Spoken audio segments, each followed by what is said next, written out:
Bismillahirrahmanirrahim. Assalamualaikum warahmatullahi taala wabarakatuh. Alhamdulillahirabbil alamin wassalatu wassalamu ala sayyidil mursalin sayyidina Muhammadin rasulil amin wa qaidu alil mujahidin wa ala alihi wa ashabihi wa man tabi'ahu bi ihsan ila yaumiddin.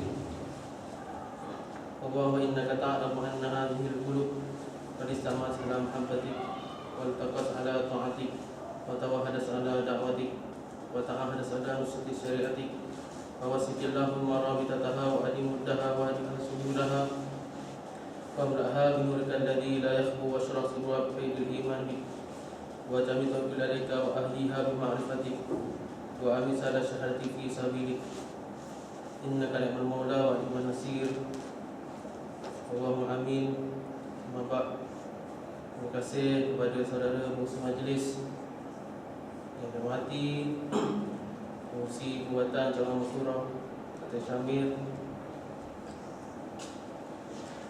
seluruh staf pimpinan Perubatan Calon Masyurah, serta yang dikasihi ikhwan dan akhwat kepada Allah SWT. Alhamdulillah, pertama dan selamanya kita merafakkan si bersyukur kepada Allah SWT kerana pada petang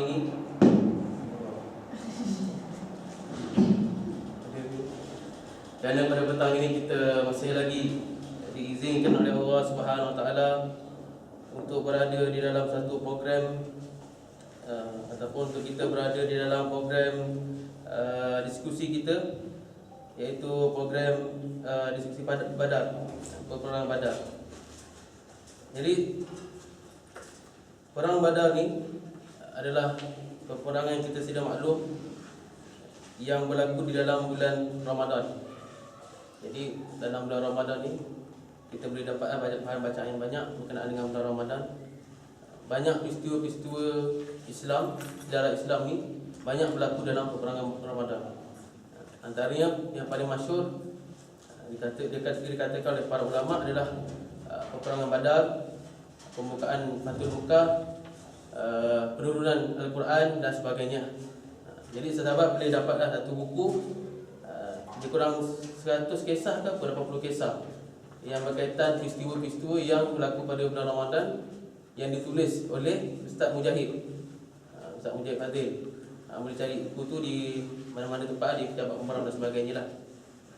Jadi sahabat Allah SWT, kalau kita lihat sebelum berlakunya peperangan Ramadan ni, Allah SWT telah menyuruh Nabi SAW ni untuk berpindah ke Madinah. Oleh kerana tekanan, ugutan, ancaman, dihalau, diusir dan sebagainya, diboikot, dipulau. Jadi Allah SWT arahkan Nabi SAW ni untuk berhijrah ke Madinah. Walaupun sebelum ni Allah SWT telah mengizinkan beberapa orang para sahabat untuk berhijrah ke Habsyah. Dan Nabi SAW pun dah cari tempat-tempat berhijrah yang lain, cari tempat di Taif dan beberapa kampung yang lain untuk menjadikan tempat perlindungan bagi kaum muslimin. Tetapi akhirnya Allah telah memerintahkan seluruh umat Islam ni untuk berhijrah ke Madinah.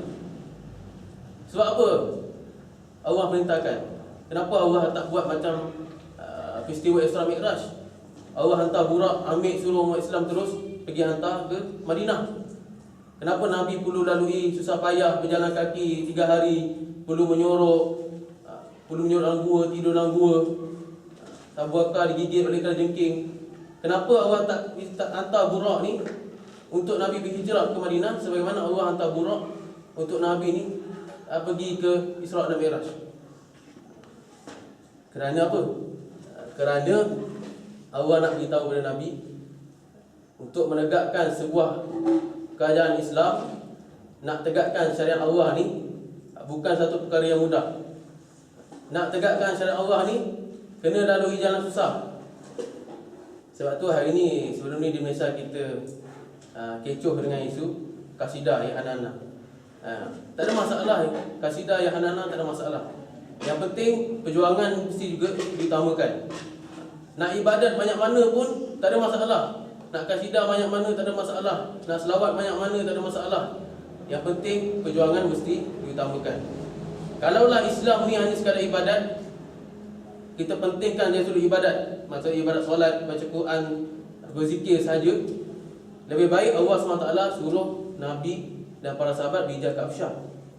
Kerana bila berhijrah di Habsyah ni, Raja Habsyah ni raja yang baik, dia boleh menerima Islam.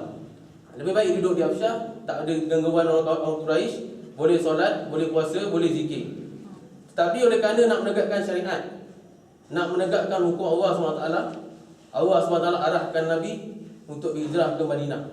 Dan perkara-perkara inilah, menegakkan syariat inilah yang tak disukai oleh musuh-musuh Islam.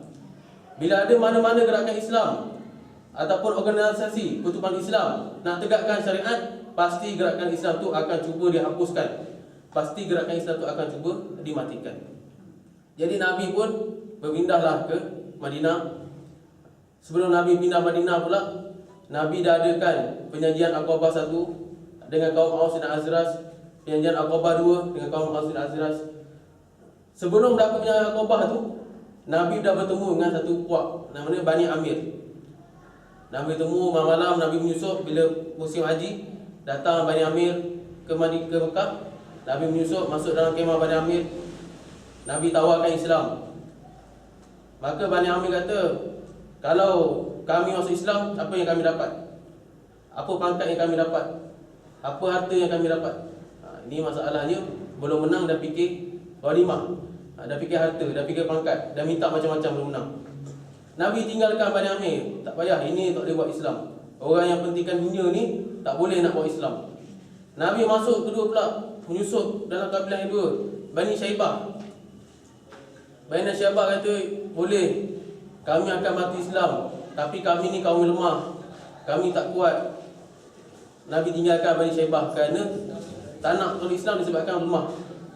Tak nak tolong Islam disebabkan lemah, banyak alasan, lemah dan sebagainya. Nabi kata, andai kata Islam tidak kuat, kamu kembalilah, masuklah ke Islam. Akhir Nabi masuk bulan yang ketiga, jumpalah dengan kaum Aus dan Khazraj. Nabi tawarkan Islam dan mereka pun terima Islam. Mereka berjanji setia dengan Nabi supaya mereka ni mempertahankan Nabi sebagaimana mereka mempertahankan diri dan anak-anak mereka sendiri. Lalu mereka pun panggil Nabi berhijrah ke Madinah dan akhirnya berlakulah peristiwa hijrah. Jadi beberapa tahun sebelum berlakunya peperangan Badar, kalau kita lihat dalam sebahagian bahan bacaan kita, sama ada dari sudut buku sirah dan sejarahnya, kita dapat lihat bagaimana kefahaman kita boleh baca sirah. Tujuan Nabi berlakunya Badar itu adalah kerana Nabi nak menyekat rombongan-rombongan kafilah Quraisy Abu Sufyan. Kerana Abu Sufyan di Mekah ni, dia ambil harta-harta orang Islam di Mekah, dia pergi jual, menjaga di Syam. Harta orang Islam di Mekah yang pindah ke Madinah, dia ambil, dia jual di Syam. Jadi kebanyakan bahan bacaan sejarah kita dapat lihat begitu. Itu adalah betul. Betul dan lebih baik. Dan ada satu sumber yang lain yang perlu kita lihat, iaitu dalam satu hadis dalam Sunan Abu Daud, yang mana antara sebab lain yang mendorong Nabi untuk melancarkan peperangan Badar ni adalah disebabkan kaum musyrikin Mekah telah menghantar satu surat kepada Abdullah bin Ubay bin Salul. Siapa dia Abdullah bin Ubay? Munafik. Bapa munafik. Ketua kaum munafik. Abdullah bin Ubay ni diterima dalam surat daripada kaum Quraisy. Dia kata, kamu telah membela kaum keluarga kami yang berhijrah daripada Mekah ke Madinah. Dia adalah musuh-musuh kami. Kalau kamu tak serang dia, kami akan serang kamu sebagaimana kami menyerang mereka. Jadi surat yang sama juga dihantar kepada orang-orang Islam yang berada di Madinah. Bukan Abdullah bin Ubay saja yang kena diancam, tapi orang Islam di sana pun diancam juga. Kata, kamu fikir kamu boleh lari, kamu boleh selamat, tapi kamu ingat kami tetap akan mengejar kamu, kami akan membunuh kamu dan memerangi kamu. Jadi itu adalah hadis yang terdapat dalam Sunan Abu Daud yang mengatakan antara faktor yang lain, tujuan Nabi SAW melancarkan peperangan Badar adalah tiada jalan lain selain daripada berperang dengan kaum Quraisy. Karena kalau kita lihat kaum Quraisy ni, mereka ni tak boleh nak tolak langsung Islam. Sebelum Nabi hijrah pun mereka nak bunuh Nabi. Dah pakat, dah kumpul mana-mana pemuda yang terbaik di kalangan Quraisy untuk bunuh Nabi SAW.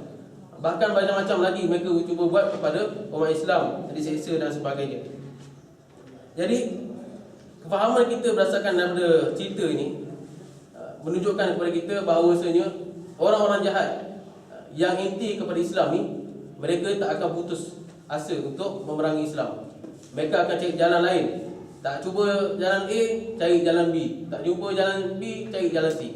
Benda-benda ni mereka akan cuba supaya orang-orang Islam ni dihapuskan dan sebagainya.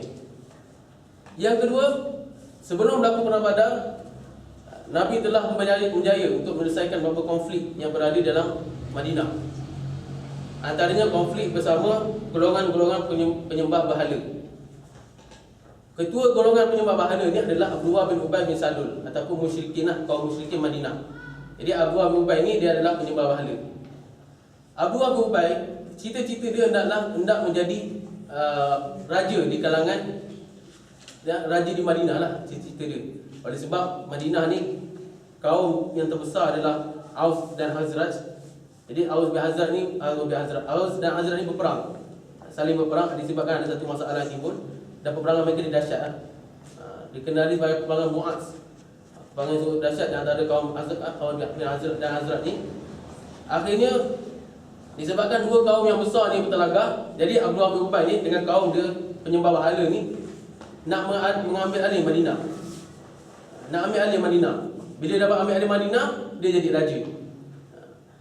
Jadi akhirnya Abdullah bin Ubay ni pun rupa-rupanya dalam masa yang sama dia dah menjalinkan hubungan ataupun dia dah menjalinkan janji setia dia dengan kaum musyrikin yang berada di Mekah. Bahawasanya dia tetap akan menentang Nabi Muhammad SAW dan dia tidak akan berbai'ah dengan kerajaan Islam yang berada di Madinah. Sebab tu kalau kita lihat dalam perlembagaan Islam Madinah, tak ada satu pasal khusus yang disebutkan kepada golongan-golongan musyrikin Madinah ni, penyembah berhala ni, tak ada. Yang ada penyajian Nabi SAW dengan kaum-kaum ataupun bani-bani daripada kalangan Yahudi, Kristian dan sebagainya lah, diberikan kebebasan agama, beramal dan sebagainya. Jadi kaum musyrikin Mekah ni mereka tak nak melakukan penyajian dengan Nabi SAW.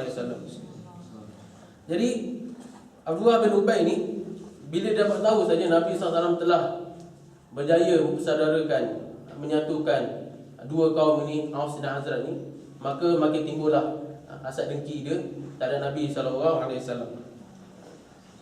Sehingga kan satu ketika Nabi SAW berjalan di hadapan Abdullah bin Ubay bin Salul bersama di belakang Nabi. Itu kalau ikut dalam kitab ni, Nabi menaiki kenderaan ataupun tak pasti nama ada unta, kuda dan sebagainya. Di belakang Nabi adalah Sayyidina Usamah bin Zaid. Siapa Sayyidina Usamah bin Zaid? Anak angkat, cucu angkat lah. Zaid bin Harisah itu anak angkat Nabi. Jadi Usamah bin Zaid ni adalah cucu angkat Nabi. Jadi bila Nabi SAW jalan di hadapan Abdullah bin Ubay bin Salul ni, Abdullah bin Ubay bin Salul ni tutup hidung. Dalam masa yang sama pula ada peternakan kambing lalu. Tiba-tiba Abdullah bin Ubay bin Salul ni tutup hidung sebagai tanda dia nak protes kepada Nabi SAW. Jadi Nabi pun jumpa Abdullah bin Ubay bin Salul. Nabi kata, wahai Abdullah bin Salul, mailah masuk Islam, terima Islam. Jadi Abdullah bin Ubay bin Salul ni kata, tak nak, kan, aku tak nak. Kau tak patut macam gini Muhammad. Patutnya kalau orang jumpa kau minta Islam lah, baru kau terangkan, baru kau dakwah. Yang ni orang tak cakap apa-apa, kau siapa nak dakwah. Akhirnya bila dia hina Nabi itu, berlakulah kekacauan di antara kaum muslimin dengan golongan Abdullah bin Ubay bin Salul. Dalam masa yang sama pula, kaum muslimin ni yang ada hubung kait dengan Abdullah bin Ubay bin Salul ni, mungkin dalam kaum keluarga yang sama, berlaku saling konflik, fitnah, saling nak mengangkat senjata untuk berperang. Oleh kerana fiqah siasah Nabi SAW, fiqah politik Nabi ni, dia hendak meredakan dahulu tekanan dalam Madinah supaya tak memberi kesan kepada tekanan luar kaum musyrikin ni.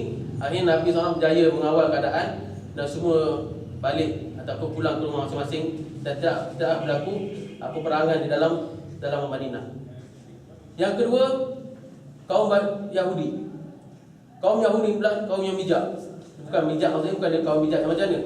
Dalam sesi ini pertikaian atau pertikaian di antara kaum muslimin dengan kaum Abu Ubay bin Salul ni, kaum Yahudi ni dia tak buat apa, dia berdiam diri.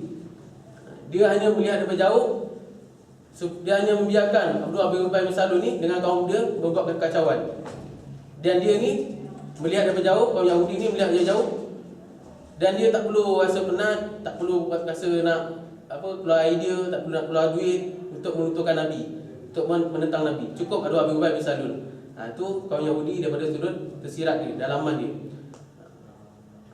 Dan Nabi SAW bila pertikaian di antara musyrikin dengan muslimin di mana tu dia ada, maka barulah Yahudi ini bertindak. Antaranya salah seorang Yahudi yang bertindak itu adalah bernama Syas. Syas ini adalah seorang Yahudi tua. Orang Yahudi tua, dan dia ni sangat kuat, sangat tebal kekufuran dia kan. Dia tak boleh lihat orang Islam bersatu. Dia tak boleh lihat penduduk Madinah sama ada yang Islam atau bukan Islam boleh bersatu di bawah Nabi Muhammad SAW. Akhirnya satu hari dia berjalan, dia jumpa satu kumpulan di antara Aus dan Hazrat ni boleh duduk bersama, berbual, makan bersama. Akhirnya dia timbul di hati nak pecah belahkan kaum muslimin. Selepas mana gagal memecahkan masyarakat Islam Madinah, masyarakat Madinah. Jadi Syas ni pun upah salah seorang pemuda dia, Yahudi dia, untuk menyusup masuk dalam kumpulan tu yang tengah duduk sembang tu.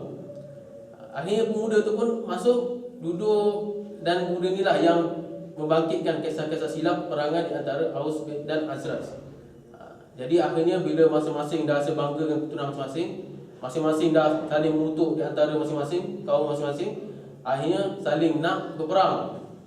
Sehingga salah seorang kaum Aus kata, kalau tak puas hati mari kita ulangi peperangan Bu'as. Akhirnya bila Nabi dapat tahu dalam Aus dan Khazraj saling nak berperang, akhirnya Nabi segera datang dan meredakan keadaan itu. Maka kalau kita lihat turunlah firman Allah Subhanahu Wa Taala dalam surah Ali Imran ayat 98 sampai 99.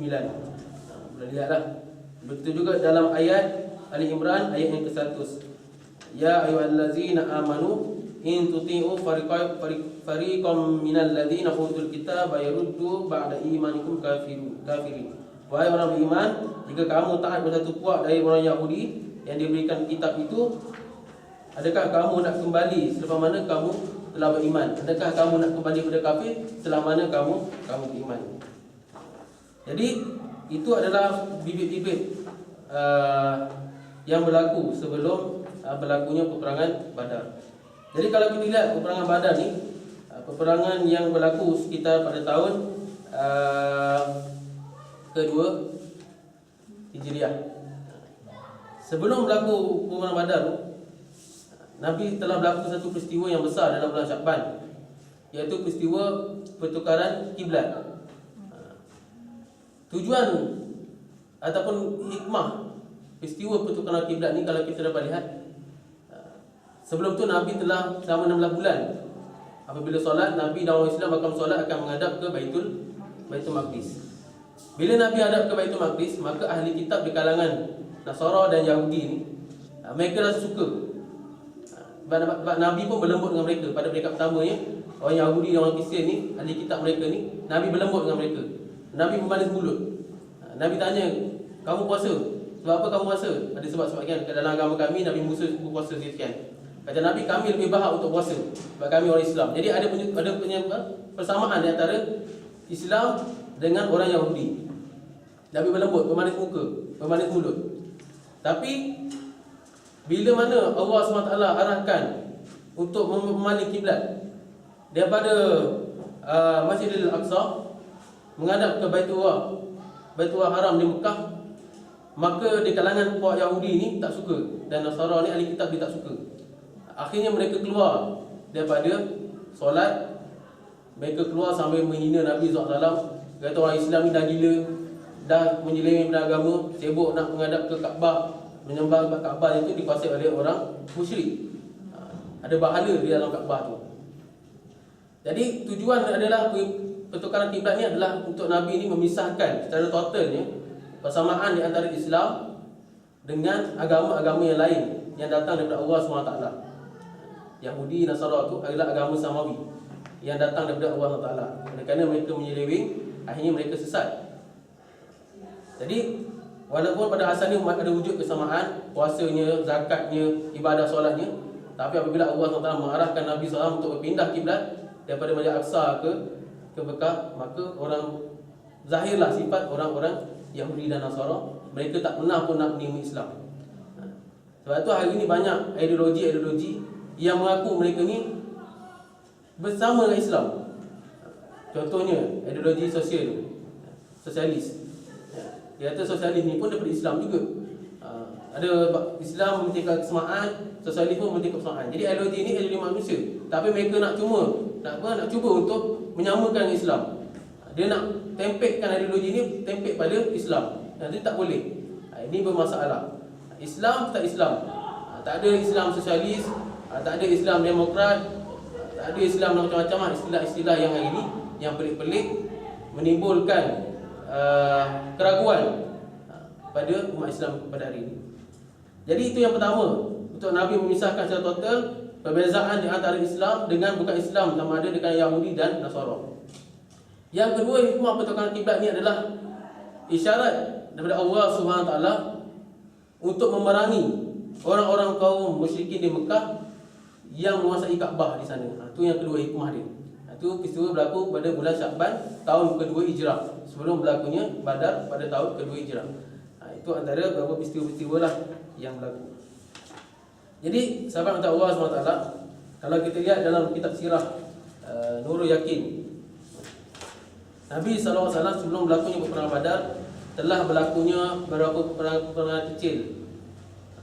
Menurut pandangan ulama, lebih kurang ada 8 peperangan yang telah dilancarkan oleh Nabi SAW, yang sebagai peperangan itu diketuai besar oleh kaum-kaum muhajirin. Para ulama kata sebab apa Nabi melancarkan beberapa peperangan kecil adalah tujuannya adalah untuk melatih kaum muslimin supaya bersedia pada masa yang akan datang, supaya mereka dapat bersedialah pada peperangan secara mengejut, mereka dah ada kepakaran, dah ada ilmu.